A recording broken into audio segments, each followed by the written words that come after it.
Good evening, everyone. My name is Dana Shen and I'll be facilitating this webinar tonight. Welcome to all of you, the 500 plus people that have joined us tonight.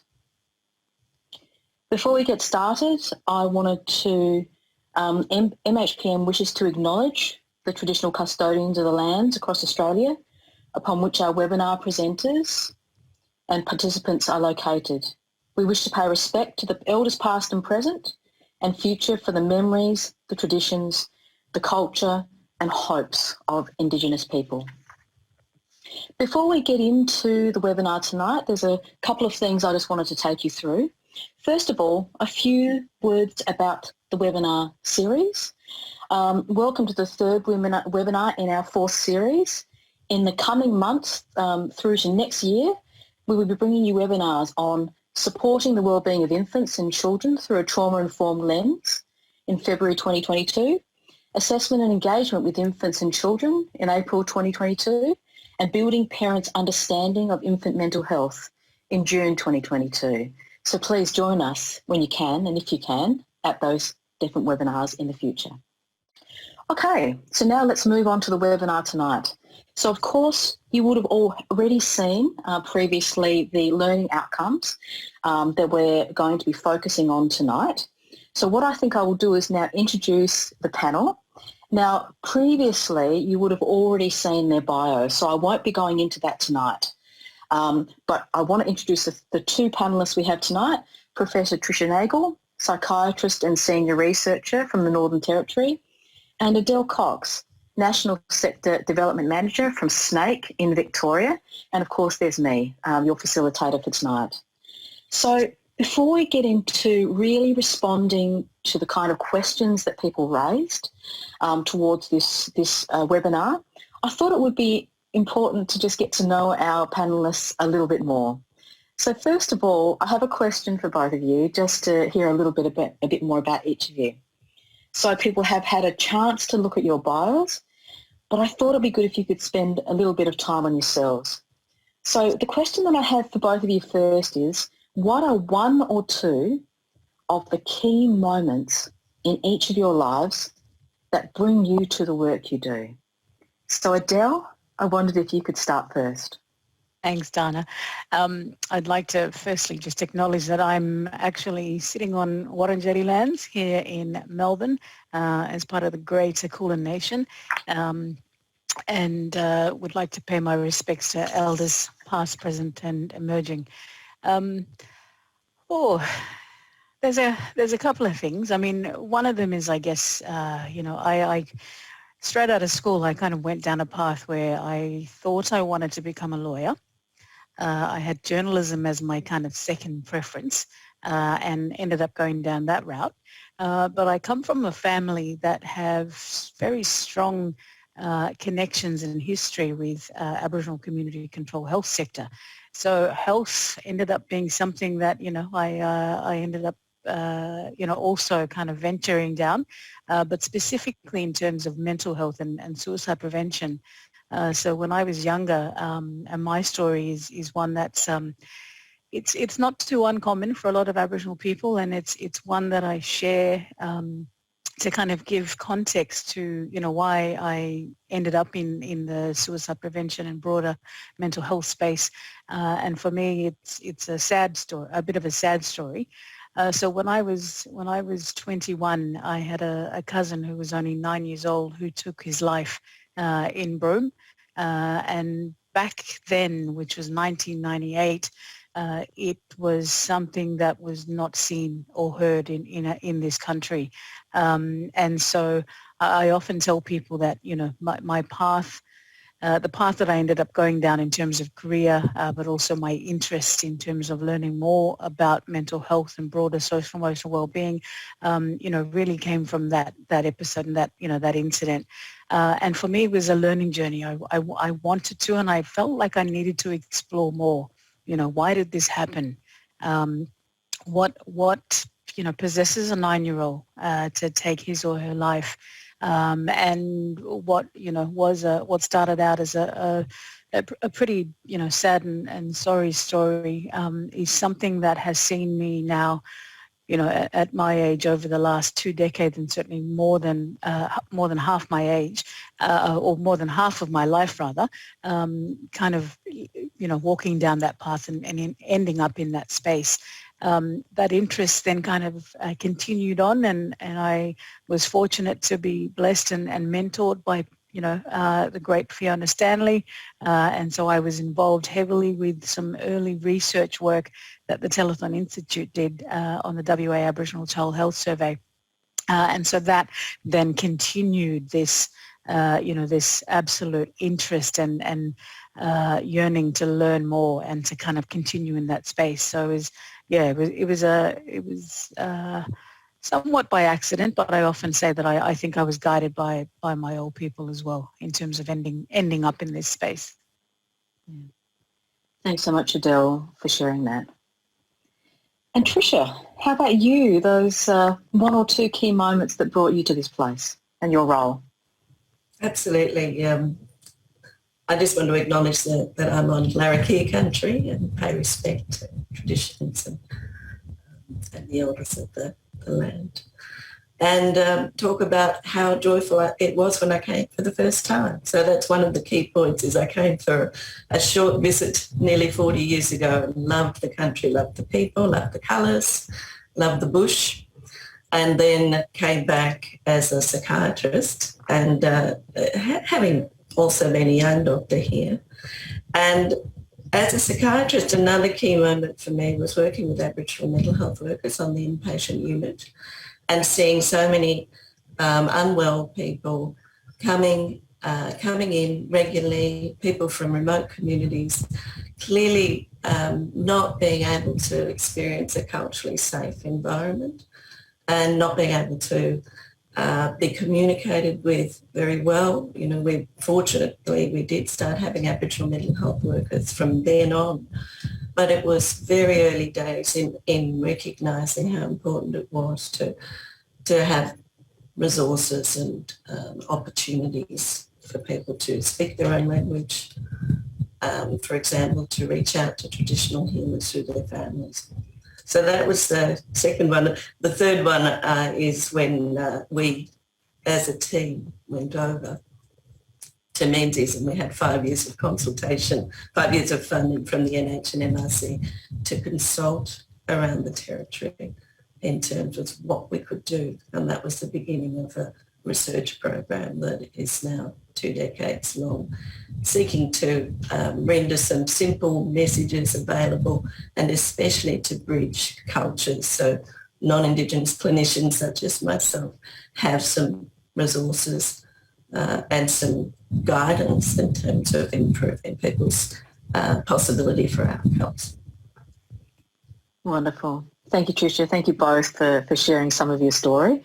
I know there's so much more, but we're going to get on to the other questions now, and I'm sure that some of this will come through as we continue on. So now I do want to take you through a range of questions that are really going to be responding to those learning outcomes and also to what registrants had actually asked us about what was important to them. So let's start with the issue around cultural identity and really understanding that. So I wondered, Tricia, if you could start first, what does cultural identity mean to our peoples, and why is it so important to our people? It's about a sense of belonging, sense of connection. It's about who you connect to, where you connect, country, and I'm speaking from the experience I've gained from people telling me, and also through our research. It's about being able to do the things that are important to you within your culture. And what's important particularly is that it's linked with health. It's linked with social emotional well-being, and it's linked with health. And we know that ourselves, that if we feel connected, especially going through the recent COVID era, we know how important those social connections are. If we feel connected, we're safer, we're more likely to be able to find pathways to help. So that's a really important other side to this, that it's not only is it good for your social and emotional well-being, good for your health, international research and local research shows that, if not our personal experience. But it also is a protective measure in terms of not being isolated, not being vulnerable and unable to seek help. So those connections are particularly important. Thanks, Tricia. And Adele, how about you? And from your perspective, what does cultural identity mean to our peoples and why is it so important? Look, cultural identity for us is, it's the core of who we are. As Trish alluded to, it's knowing who our mob are, where our country is, that connection. And also, I guess, understanding and part of that is the strength in terms of where particularly a young person's identity is strong.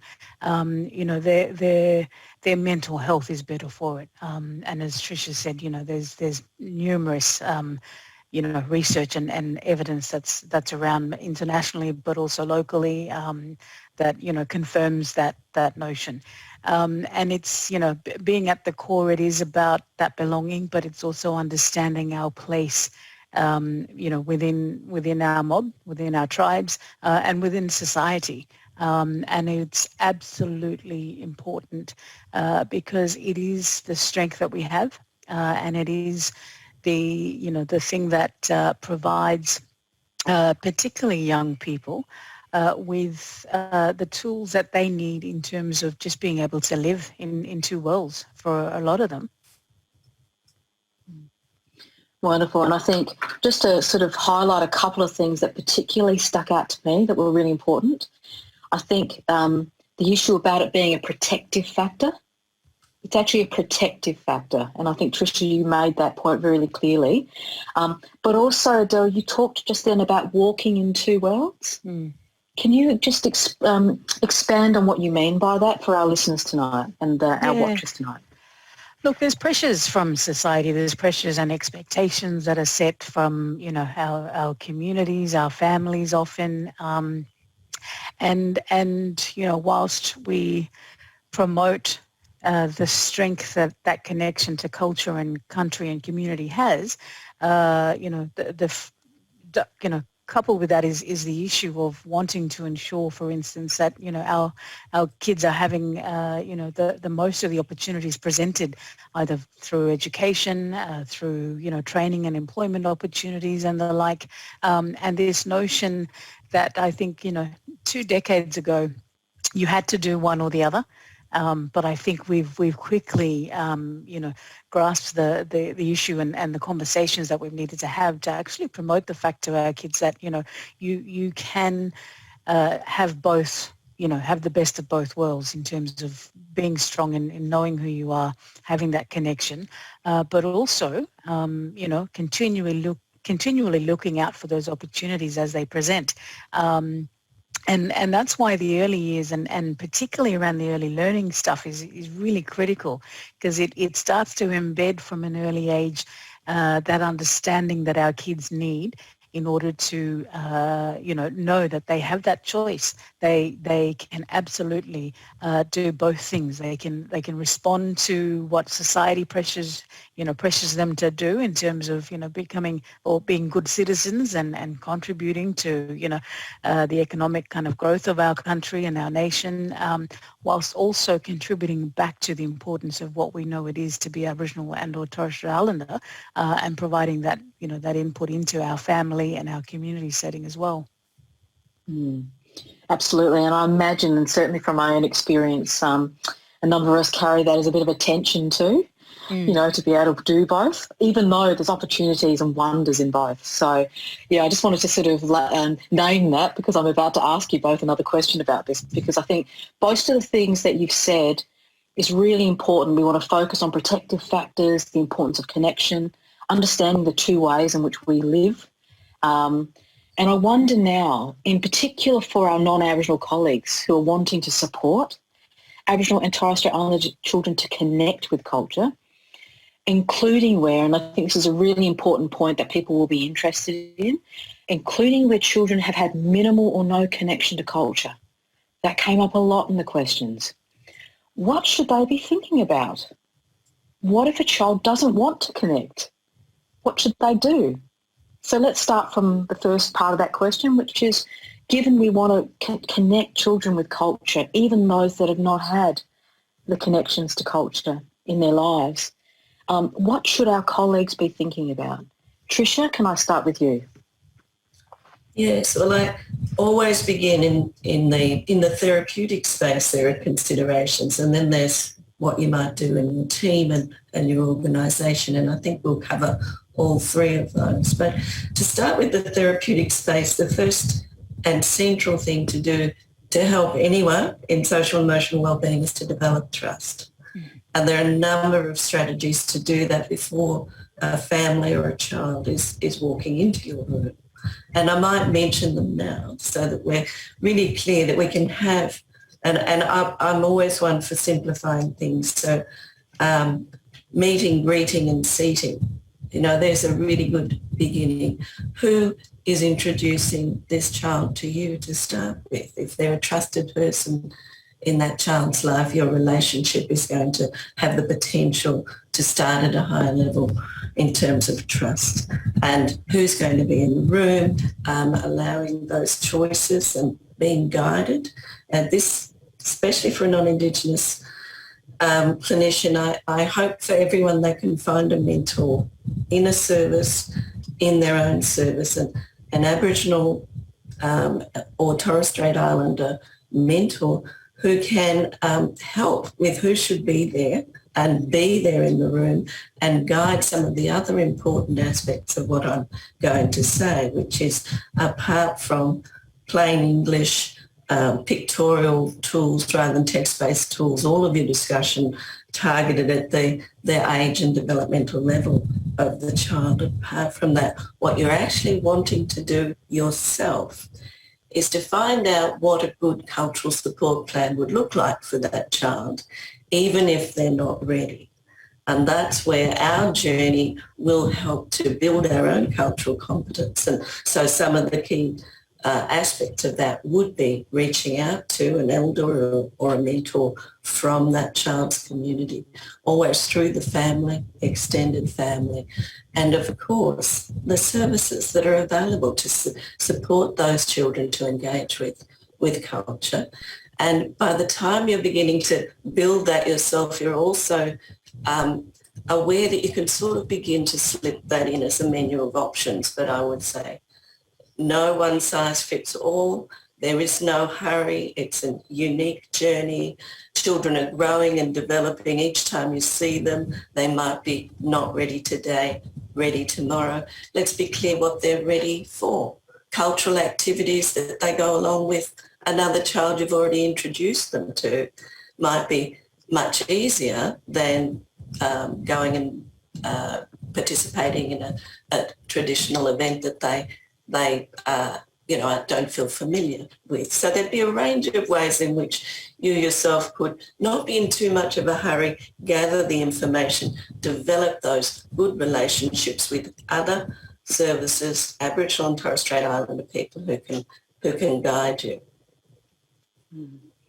Tricia, you mentioned earlier, you made reference to a cultural support plan.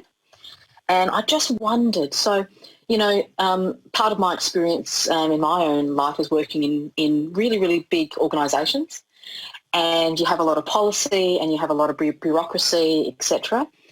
And so what I wonder from your point of view, with a cultural support plan, how do you make that live? It's one thing to write things down and to have it filed somewhere and to put it there, and you can say you've ticked it off. Yeah, I've done that cultural support plan. But how do you make something like that live? Do you have any views about that? Well, as a therapist, we could see with the questions how enthusiastic people were to help and support the young people that they are working with. And that enthusiasm needs to, we can harness it to build our own cultural competence. And so what brings it to life, and again, I'm focusing on the therapeutic space, is you as the clinician developing those partnerships and collaborations with your local Aboriginal health service, with the equivalent of the link-up service, with the gather the advice yourself. This is what brings it to life. And recognise that partnership is about commitment for a length of time. So really being there not only for that family, if you can, we recognise we all change roles, but it is that length of time, that continuity of care, and it's bringing it to life within the work that you do so that you're ready to present, as I said, a menu of options that you yourself are familiar with, which includes learning yourself about the history of the country, of that child you're trying to. So Tricia, if I sort of go over what you've just said, it's really around actually to make it live is that you're building the relationship. You're being in relationship with all these people and you've got a personal commitment to your own learning around this. That's some of the stuff that I heard you just say, Tricia. Thank you. So we're going to come back to that question about what if a child doesn't want to learn. But first of all, I just want to go to Adele first. What's your view about what our colleagues can think about connecting Aboriginal and Torres Strait Islander children to culture, particularly those that don't have a lot of connection? Look, I think I liked how Tricia kind of explained, the steps and processes, and they are relatively easy. It's amazing, though, over the years, how many times I've been approached by non-Aboriginal clinicians or non-Aboriginal workers who've just, come and they're so fearful, that of messing up because they do want to make sure that they do things right. You're on a journey, and as well as critically building that respect and that relationship with your client or with a kid, whether it's, it may be with mum or with nana, as their support person, you need patience and I think, absolutely understanding. And one of the things that as Aboriginal people, we always kind of say to, non-Aboriginal people is, look, come on that journey with us and understand us and have empathy. Don't sympathize, don't feel sorry for me and kind of our legacy and, that history and, the struggle that we as a people have gone through. It is about acknowledging that, things have happened in the past that are, we are still seeing the impact of today in 2021. But it is a journey. And, it's really important that someone, makes that connection at a personal level. I taught medical students as an academic for a long time at the University of Western Australia. And I remember one of the first lessons I told to year 1 and year 2 medical students was, look, when you start to do your rotation on the hospital ward, make sure that you connect with someone, speak to them as a person, treat them as a person rather than walking into that ward and just treating the illness. And believe me, the skills you learn as you go on your journey in terms of that learning will forever be something that you take and you can apply then to any other, nationality or any other kind of culturally and linguistically diverse person's background.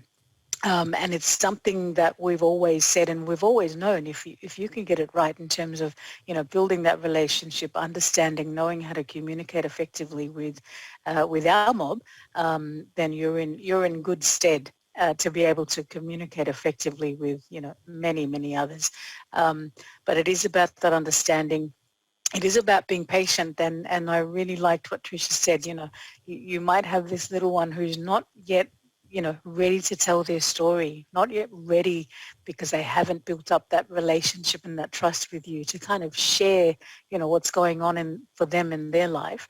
But there will be a period of time where they will be, and they may be, and you as the clinician or as the practitioner need to be ready to be able to sit down and to then listen, and impart some of that story that they're telling to you. Well, thank you very much, Adele. And Tricia, now I do want to go to that harder question here. And you did touch on some of the potential strategies, but I wondered, what if a child doesn't want to connect with culture? What should our colleagues do in that context? Well, I think not be in too much of a hurry, as we've just heard, patience and recognising that there is a unique journey for everyone, as I said. So I think those are two elements so that we're not hurrying anyone in this space that needs to be managed so carefully. And I think it's step by step. I think it is through advice. And that's where family, extended family, and a mentor or an elder, whoever we can gather into supporting that child, can advise us. We're not on our own. We need to develop that map of the supportive advisors around us, and I'm talking as a non-Indigenous person, so that we don't feel that sense of helplessness or concern that we're doing something wrong. And we can then hear the good stories of what's happened in terms of other children and the way in which they have managed to take what the first step was for them. But the other point I made is that if we are preparing that way for that child, we are also ourselves learning and building our own cultural competence, and that means we're more alert to the messages that that child will be bringing to our sessions. Great, thank you, Tricia. And how about you, Adele? Did you have something to add to what we would do where children don't want to make the connection, you know, to their culture? Yeah. Look, I mean, there's a couple of things, and one of it is, you know, hearing that child's story, you know, understanding the kind of, you know, their background, the family context. You know, there might be something that's, you know, that's still there, that's traumatic in terms of, you know, not wanting to, you know, to kind of engage in that conversation. But, you know, look, our mob and the strengths of our mob is that, you know, no matter where you go around the country, you know, our culture and the way that we celebrate and kind of show off with pride, you know, our Aboriginality and our identity has been morphed into so many different ways that, you know, we have now, you know, a regular calendar of events throughout the year that kind of help to celebrate. You know, we have NAIDOC Week. We, you know, at Snake, we, you know, we have National Aboriginal and Torres Strait Islander Children's Day. You know, we've got National Sorry Day. So there are so many things on our calendar now annually that you know can help to engage in conversation, but also is a way of kind of nicely introducing a conversation as well. But, you know, I think that the most critical thing is, you know, not to assume anything, but to understand and kind of have that empathy and you know, understand and when people and when kids and when families are ready to, you know, discuss and you know, have a yarn about some of these things, as I said, you know, it may be for some families so traumatic. And remembering we're working in a space with the early years where we have a lot of hesitation still of our families and our communities for kids to even disclose their identity because, you know, although we're in 2021, you know, there is still that fear of some of our families that if they disclose too much, you know, does that then raise the alarms for, you know, child protection to come in and that kind of stuff? So there is still a level of hesitancy and distrust in society in general, you know, and I think understanding that without assuming anything is also important as well. Absolutely. And I think, Adele, and certainly from my own experiences, part of that is because of the history of what our people have gone through and the subsequent policies that have occurred. It's very hard to trust systems. So our colleagues understanding that, knowing that it's not personal, but you can be seen in a particular type of way sometimes, and give that space, build the relationship and the trust. And you can get to that place where people connect with you instead of seeing a system. So thanks, Adele. I think that was a really important point. And look, I think this is, I think, a good time now to think about the concept of self-determination. Adele, I wondered if you could start first. What does self-determination mean for you? What does it mean for me? It's my ability to have control of my life, of the things that impact on, you know, my life and my family, and it's about recognizing that there's always choice. And it's a nice segue into that, you know, from that previous conversation, because We know that for a lot of Aboriginal people, there's an assumption that all of our mob are going to only access the Aboriginal medical service. That's not the case. Yes, the majority of our mob do, and that's for many different reasons. But the fact that they're able to have that choice in terms of either distance from where the nearest clinic is, that they may see a general practitioner in a mainstream clinic as opposed to going to the AMS that might be 120 k's away. It's understanding circumstance and the circumstance that people and families are in. But self-determination is really around understanding the importance of making sure that Aboriginal people are making decisions, that they are part of that control in terms of governance, that they can determine for themselves, what happens from a political landscape, that control and choice around economic, circumstances and issues as well, and more broadly in terms of, addressing other social and broader cultural kind of determinants. And it's something that, in Australia we have certainly moved in great leaps and bounds in terms of understanding this issue of self-determination and what it means. I think internationally through, things like the UN Permanent Forum on Indigenous Issues, that's really helped to pave the way for other First Nations countries across the globe as well in understanding what self-determination is and what it means.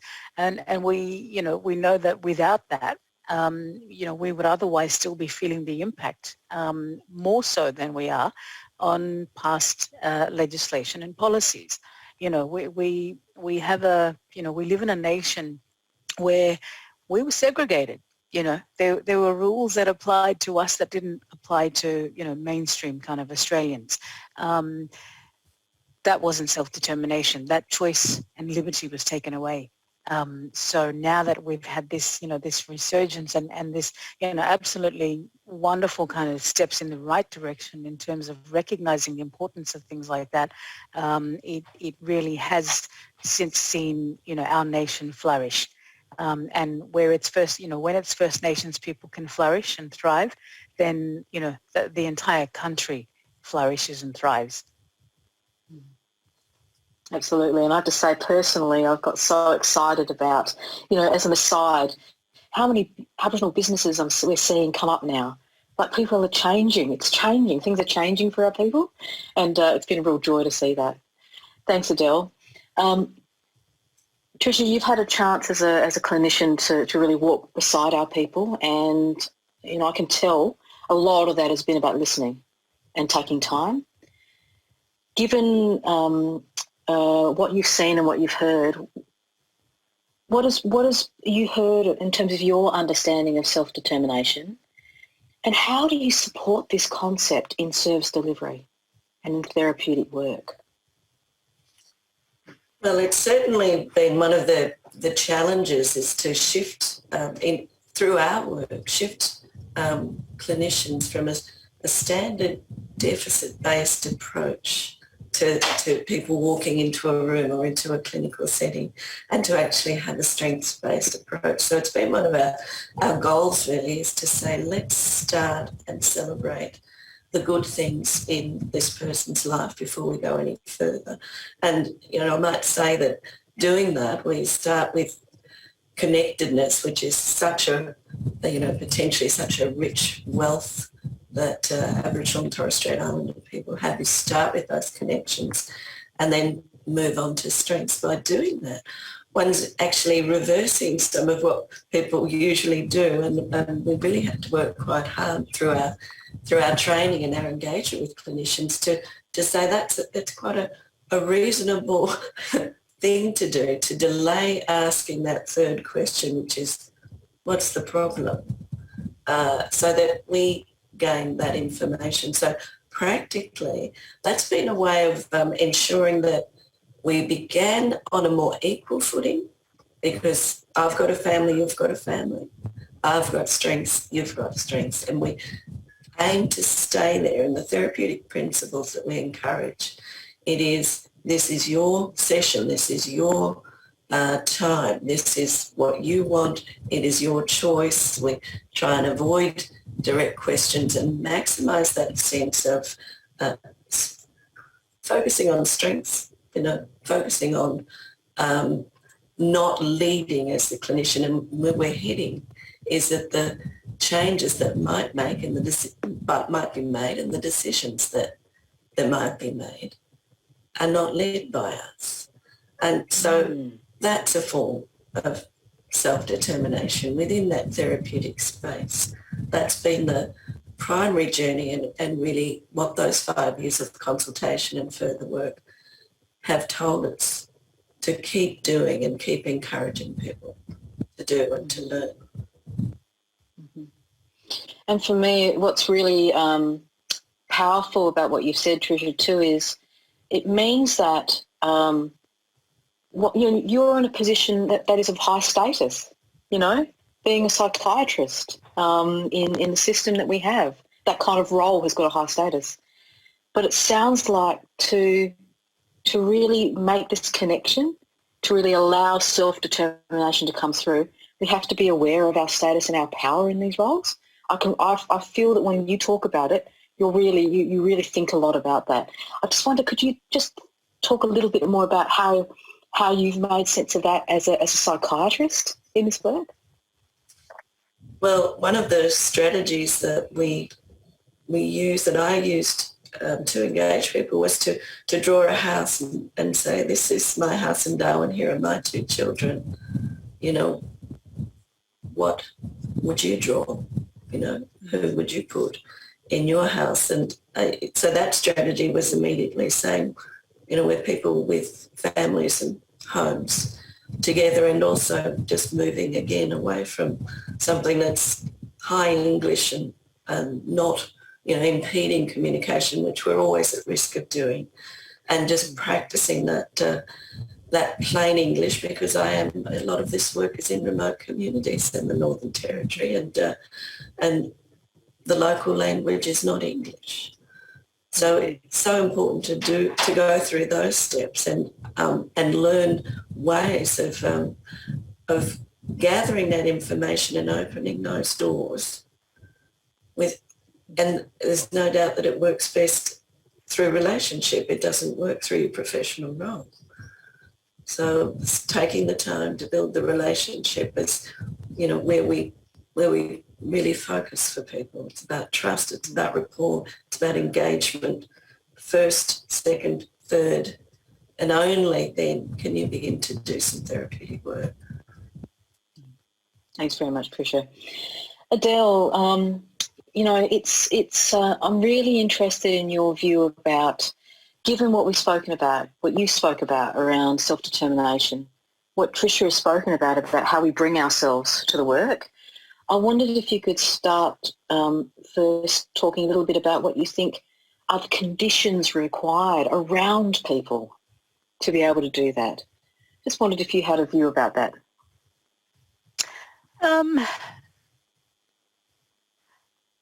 Look, I mean, conditions, absolutely have to be in a space and a place where it's supportive, where from the top down, there's absolute goodwill and support for acknowledging that, there is no one size that fits all, that your business and how you do it, as you know, particularly working with Aboriginal communities and with Aboriginal families, is you need to forever be flexible. Things can change at the drop of a hat. People's priorities change. And one of the things to understand, I guess, is that our way of thinking and our way of living is not individualistic. What happens to me has greater impact on, my daughter, my mum and dad, my siblings. So anytime I'm having to make a decision or a call about something, I'm not just thinking about what that means for me. I'm always thinking about what it also means for, the rest of my kind of immediate and sometimes extended family. That's that can seem tricky. and that can seem complex because, you can imagine someone who's kind of new into the space is then freaking out going, well, hang on, I've just asked Adele this question around, what kind of, management in terms of her anxiety we might want to put in place. But, she's since told me that, one of the, some of the activities may need to involve her daughter. So therefore, do I then need to set up a separate plan, to include her daughter or her child? And so, we have a chuckle. We're a humorous bunch of people, but it's one of the things that over the years, a lot of my non-Aboriginal friends and colleagues have said, as they've witnessed, the way that we kind of network and the way that we talk about our experience and our families and our friends, that's one of the things that they're always envious of is the fact that, what we do isn't just about us. It often is about, everyone that's close to us in our lives. There was I'm going to sidetrack because there was a really nice little question that came in as part of the registration process, where someone had used the example of not wanting to seem to be offending, a family or an Aboriginal person if they offered, something in goodwill and gesture. And one of the things that I like, and I think the example was clothing, in terms of offering, some secondhand clothes. There's so many different nice little practical ways that you can kind of respond to that particular concern or query that person's written in about. And one of the ways you can do it is be anonymous. If you're in a centre or a place, where Aboriginal people or clients frequent, set up in the corner a couple of little bins, with a sign that just says, free, kind of help yourself. That way you're not making someone feel shame, because we're very proud peoples. But it's a way of actually showing in a really nice way that's so simple, that you care, that you care as a worker, that your service and your organisation cares. And I see it all the time. You have a lot of our services, Aboriginal services, where you'll get donations dropped off of, bread from Baker's Delight or something. This is not a plug for any promos here, but our families, they thrive and they know when the drop-off's going to happen. So, they'll be waiting or they'll send the kids in. It's little things like this that help to kind of bridge anxieties that our families may have about certain organisations or services. So there's lots of really nice little practical ways that you can kind of bridge that gap and that concern if someone does have concern or issue. Mm-hmm. Thanks so much, Adele. And what I really like about that example is, and what you've given, is that families have the choice to choose. They choose if they want those things, and that gives power back to people about their own choices about things. So I think that's very powerful. Tricia, any thoughts that you had about the conditions required to make some of this work, really well around a practitioner, around our colleagues? Yes, I just wanted to talk about the importance of elements of cultural competence, and that it's a journey for us, and it's an aspiration that we can build our awareness of the cultural lens that we see the world through, and our awareness that there are many different worldviews, and ensure, in terms of conditions, that aspiration is important. Another condition is to have a positivity related to the difference, to really be quite clear that there's such a rich and wonderful opportunity that we are surrounded by different cultures. And then a final point to that is to have a commitment to learning how to communicate cross-culturally, and to learning more about the way in which cultures differ and worldviews differ and impact upon the way people respond. So, that needs to sort of spread through an organisation, but I would also say we don't have to despair if we're in an organisation that hasn't made those changes. I think that can be, different lengths of time for different organisations, but if we think about the therapeutic space we can control, And if we think about perhaps our team, we can then bring in some really practical ways of welcoming and giving messages that this is an Aboriginal friendly place with the posters we have, the local art that we choose. I mentioned who it is that meets and greets. We're wearing shirts perhaps that represent, the service and a message that Aboriginal people are important, and that's also linked with that, celebrating NAIDOC Week and really showing that we, even if it's only in that therapeutic space, that's where we're endeavouring to learn and to be and to invite trust. Thank you, Tricia. We're going to move on now to some really kind of inviting you to talk a bit about the practical side, the strategies that our colleagues might want to think about, more strategies. So I wondered, and Adele, this question's for you first. In designing or implementing strategies to support cultural needs with children and families, what are the key considerations and components in the context of intergenerational trauma and domestic and family violence and many other things that our communities are facing? What are those key considerations and components? So I'd like to start with you first with that. Yeah. Look, I think it comes from, we all touched on it a bit earlier in terms of that issue around governance and making sure that you've got, good local Indigenous leadership as part of, the core of your business. Part of that is understanding and asking as an organisation, kind of asking for help and reaching out to, to make connections with other services where you yourself don't have the confidence to do it or your service isn't quite there yet. We've seen, in Australia, we've got many organisations now and the numbers seem to be increasing annually, where a lot of organisations now are understanding the importance of making sure that they have that acknowledgement to, accepting, acknowledging and understanding, Aboriginal and Torres Strait Islander communities a bit better. And so we've got Reconciliation Australia who, support the reconciliation action plans across the country.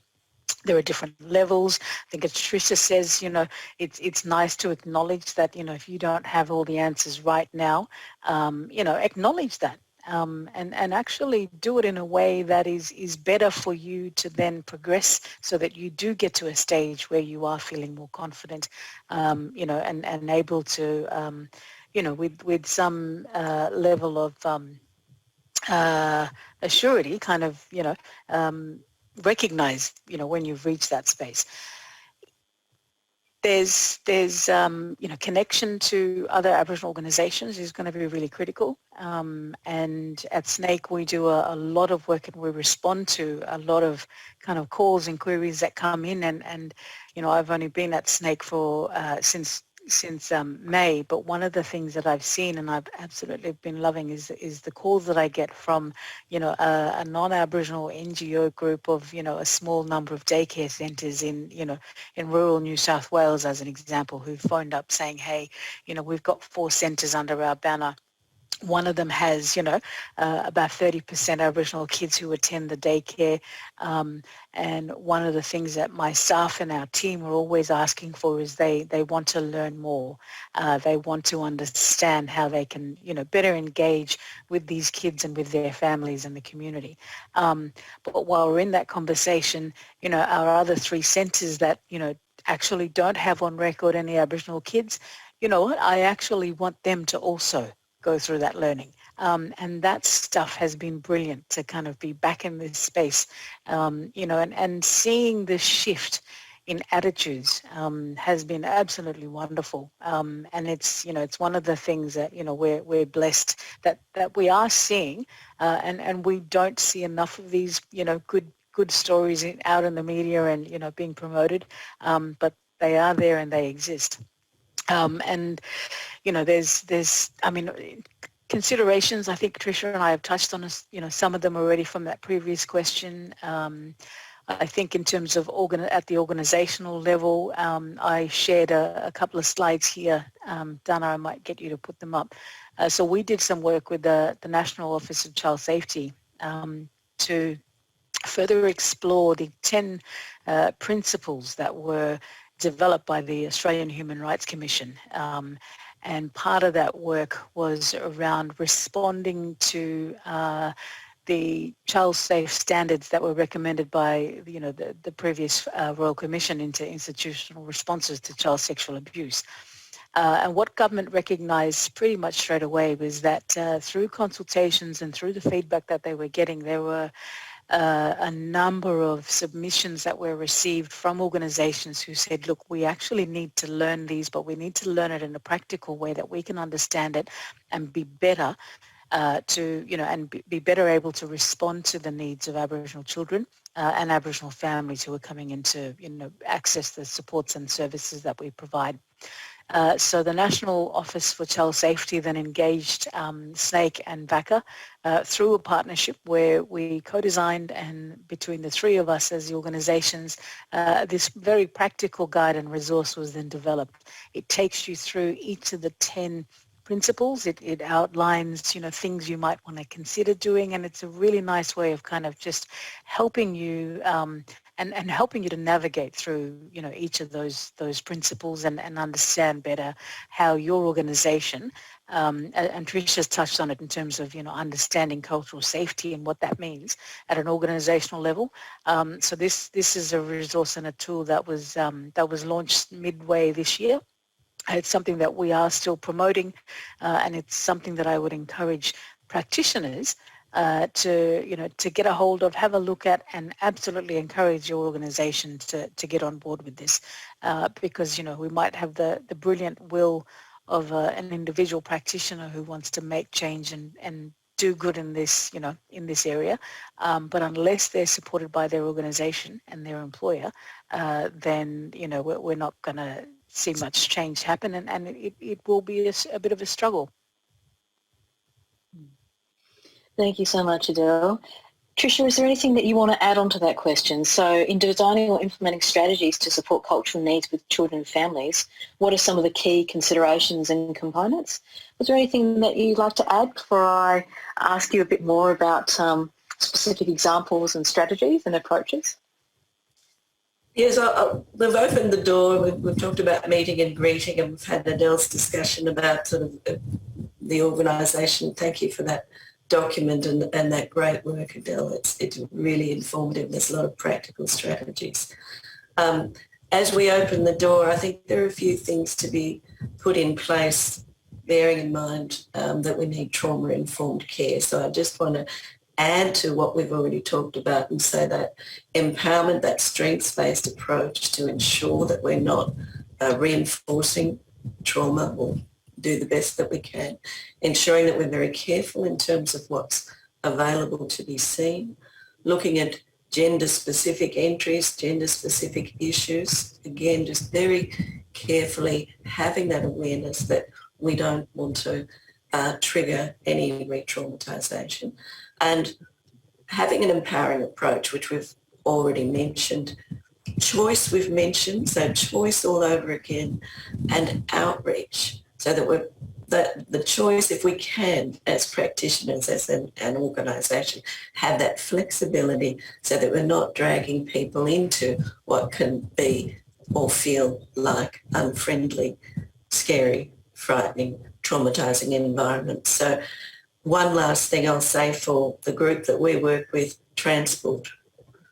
Just if we can help with transport if people are coming in, so the really high-performing services from my point of view in Darwin, I've got a bus, they get out, they help people. We've got quite a few people dealing with one of those basic issues, which is about ensuring that we are welcoming and supporting the people who need it. Wonderful. Thank you very much, Tricia. And now, as I kind of slightly introduced there before that question, it'd be great to hear from you, Tricia, to talk a bit more about some specific examples of strategies and approaches that would be useful in one-to-one and group settings. People were very interested about that, and in particular about rural or remote and traditional settings too. So kind of like the two-pronged question. But first of all, one-to-one or group settings. Any perspectives that you can bring on that, which would be great. Yes, well, I think I've mentioned that what we want to do is, if possible, have an Aboriginal worker from that community there and an awareness of language and literacy differences. And that will apply. We mustn't, again, make assumptions in terms of urban versus remote. Certainly here in Darwin, there are a lot of remote people just passing through Darwin all the time or staying in town. So having that openness, that's a specific beginning point, building trust. And then what we've found is that people are not particularly wanting to spend long with us. So brief interventions are the direction that we have gone. We've been recommending brief interventions for maybe 3 reasons. One is we still don't have a broad wellbeing workforce that's culturally competent. So we need interventions that don't require a lot of training. That's one reason. Another reason is that people often spend a long time on an assessment, and you end up with a tired person or family or child, and nothing's being delivered in that session. So we recommend that assessment is shortened, engagement and rapport are strengthened, and the brief intervention is brought in at that time because of the third reason, which is, as I've said, people are busy. They're going places. That's been my experience. The very little interest in engaging in long therapy sessions. So our task is to develop brief interventions that address some other key issues, the holistic nature of the way people experience social and emotional wellbeing, as well as the language and literacy issues. So I might direct us to those slides now, if you like, Dana, because this gives an example of one approach, which is we have been using and gaining a lot of feedback in terms of this approach. And what we tried to do with this brief intervention, which has 4 steps, I'll only show the first 2. What we tried to do was to also help non-Indigenous practitioners without any cultural competence training to gently enter a therapeutic session. And so there's the first step. After opening the door, after moving into the session and those other tips that we've made, the first step is beginning to have a conversation about family. And we have this approach in this electronic version. This is an app that can be downloaded for free. And I'll also show the written care plans that also follow the same sequence. So taking time, sometimes people don't get beyond the people in the first session. And we've had people work in forensic mental health services and say, okay, well, that's as far as we got for now. But for those of us, clinicians, all of us can recognise that's actually a really good place to begin treatment. You have already developed a support network, brought it to life, and you're one step, even if that was all you did, for most of it, that begins to address a sense of belonging and connections. This is a low-intensity cognitive behavioural therapy intervention that I'm describing. That's the first step. The second step is the next slide. And this is the way we've approached that next step of gathering information, avoiding asking direct questions if we can, avoiding sitting face to face, sitting side by side, and prompting with options. And this is where it's your story, not about, asking each question one after the other. Actually, it's about saying, are any of these things strengths for you? And I'll just mention only after that positive, enjoyable beginning where we hope that some trust and rapport has built, as well as us getting much stronger sense of what's going on for that person. We would then talk about worries, and what we do in this brief intervention is set lifestyle goals.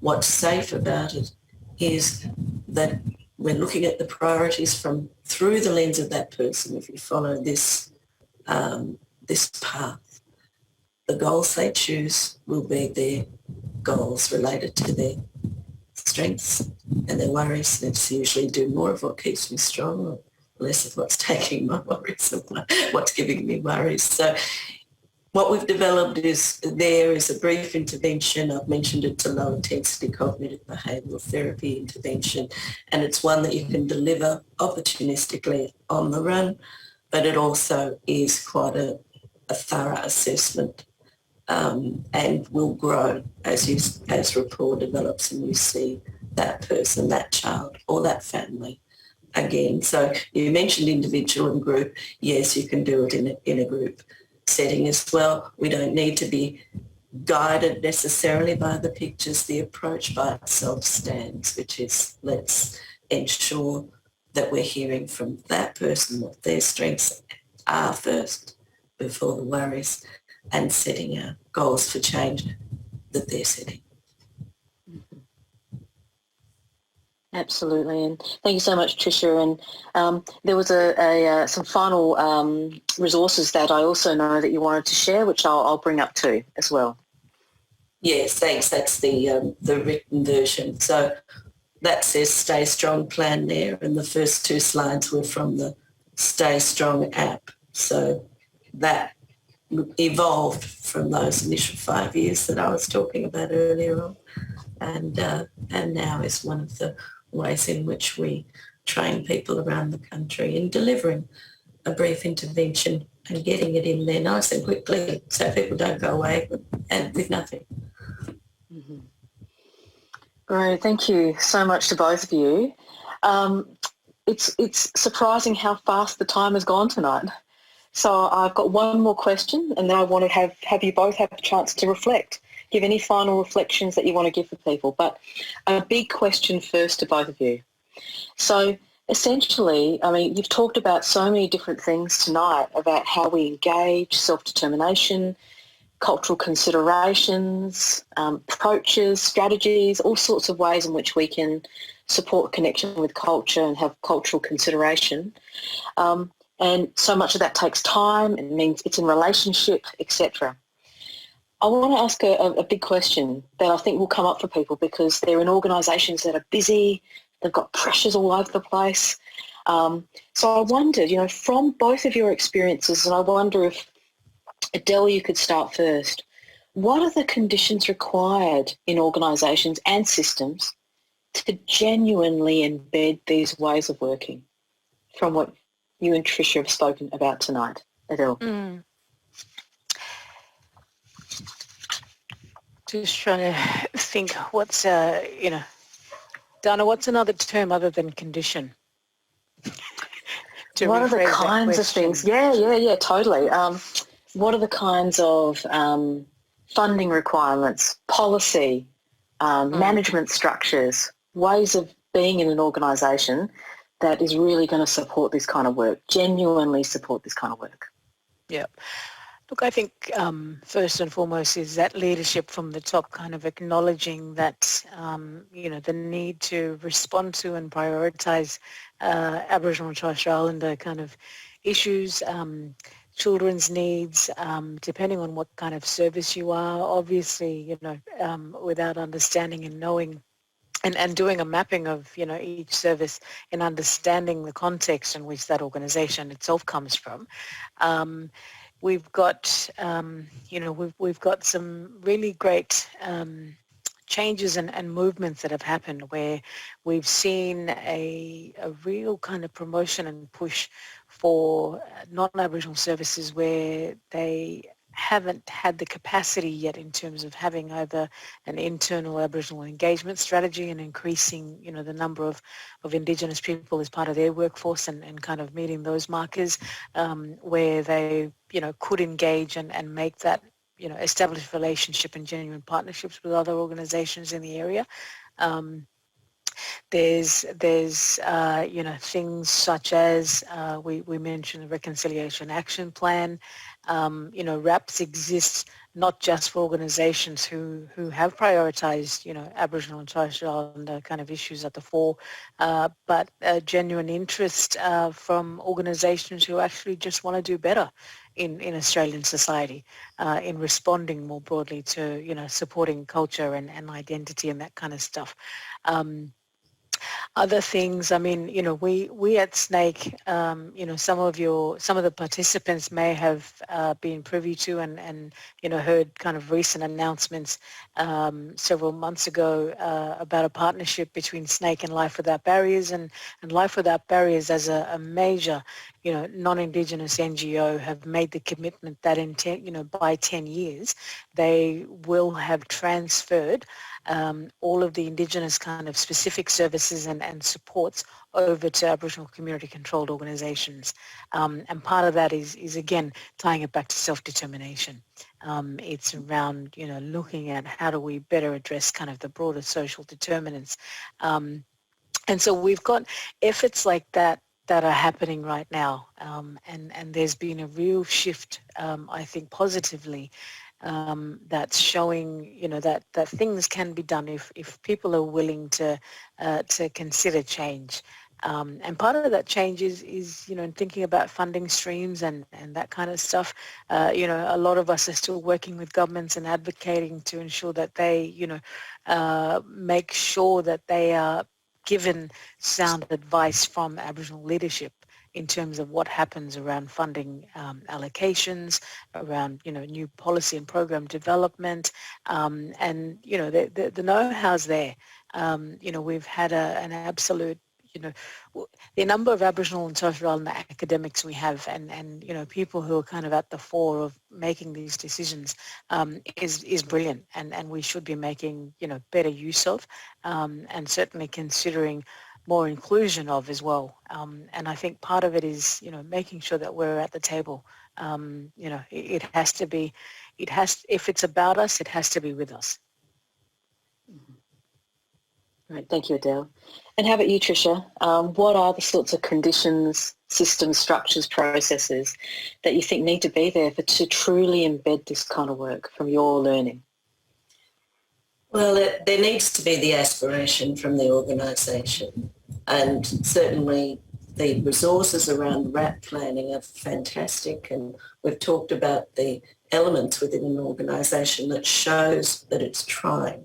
So most of them have come out, you're aiming to recruit and retain an Aboriginal and Torres Strait Islander workforce. You're aiming to have leaders and governance inclusive of Aboriginal people. You want firm, strong, lasting collaborations with Aboriginal services that are relevant to your organisation. And you want your policies and your procedures to weed out anything that's discriminatory and to be committed to anti-discrimination, commit the organisation to cultural learning and ensure that you're aspiring to a culturally competent workforce by some of those other obvious elements that we've talked about, having your organisation with local artwork, with celebrating key moments, acknowledging key elements of that important calendar that we've talked about. Now, one of the ways to help the organisation is because you mentioned how busy we all are. Well, the advantage is that there's a lot of rushing around being busy because we're not doing the job very well. And I mentioned, back when Aboriginal people were coming in from remote communities and coming in again the next month and coming in again the next month, if we actually manage our services, create cultural safety, develop our therapies so that they're carefully crafted and tailored, we save ourselves time. So I just wanted to add to all of what Adele said, just those other points. Right, thank you so much, Tricia. And now we're coming really soon to closing tonight, and I just wanted to give each of you an opportunity. You've got about 30 seconds each to really kind of give, a key message that you want to leave people with tonight out of all of the things that you spoke about. Adele, firstly, is there a key sentence, a key set of messages that you'd like to give in closing tonight? Look, I think it's one of support, support in support and acknowledging that it's not going to come automatically. Someone's ability to engage effectively and be able to communicate and establish rapport and trust and that respect with an Aboriginal person. But I really loved what Tricia said is find a mentor and grab hold of them. One of the things that I like and I often tell people is, look, there's no stupid question. I'd rather you ask me something in a safe and secure environment, and I then be able to respond in a way that helps your learning and kind of helps you on that journey, rather than you kind of continuing and keeping that to yourselves and assuming things. And that's the other thing. Never assume anything. Always ask. Absolutely, absolutely. Thank you so much, Adele. And Tricia, is a final message that you'd like to give before we move towards closing? Well, I think I'll reinforce the importance of perhaps shifting the way we usually work. It's very difficult as a clinician to do that, but to aspire to shift into a strengths-based approach, to shift into a sharing and a collaboration and presentation of a menu of options, and move away from our training, which tells us that we must know and we must decide and we must set the goals. So that's the first one. The second one is to just commit to a culture, to learning about culture and building our own cultural competence. It's just a journey. Wonderful. Well, thank you so much, Tricia and Adele, for tonight. It's been a real delight to be facilitating and learning and hearing from both of you. So thanks again to both of you. Thank you, Dana. Thanks, Dana. Thanks, Adele. And thank you all tonight for participating. So, please ensure that you complete the feedback survey before you log out. Click the yellow speech bubble icon on the top right-hand corner of your screen to open the survey. Your statements of attendance for this webinar will be issued within 4 to 6 weeks, and each participant will be sent a link of the recording if you've missed anything tonight, so you'll be able to have a look back on that. There's a range of resources and further reading. I won't go through that tonight, except to say that there's lots of stuff for you to have a look at, and of course, remember the future webinars that are coming up soon. The webinar was co-produced by MHPN and Emerging Minds for the Emerging Minds National Workforce Centre for Child Mental Health project. The NWCCMH is funded by the Australian Government Department of Health under the National Support for Child and Youth Mental Health Program.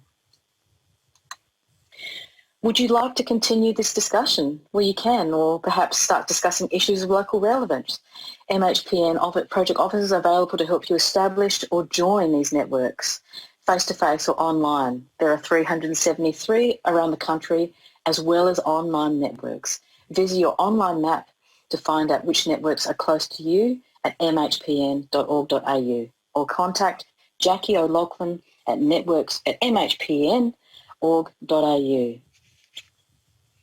And finally, before I close, I'd like to acknowledge the consumers and carers who have lived with mental illness in the past and those who continue to live with mental illness in the present. Thank you to everyone for your participation this evening. Have a good and wonderful and restful night. Thank you.